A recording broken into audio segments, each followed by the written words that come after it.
Hello, so today we're going to be showing you how to top up your windshield washer fluid.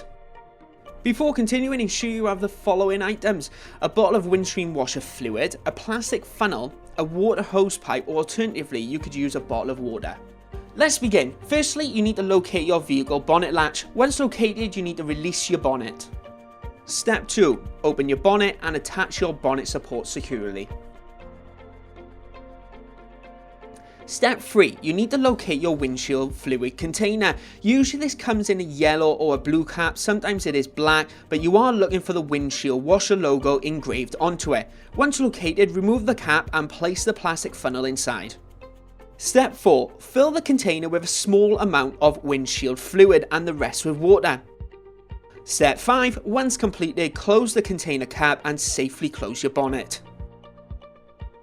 Step 6. Turn on your vehicle, use the windscreen washers, and if the jets do spray onto the windscreen, you have completed this task correctly.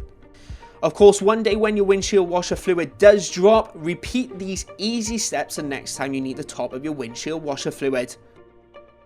And if this tutorial did help you, make sure to leave a like on the video. And of course, if you want to see more from us, make sure to hit that subscribe button, because we've got all the latest videos coming from Ron Skinner & Sons, such as vehicle reviews, showroom showcases, and 4K Ultra HD walkarounds.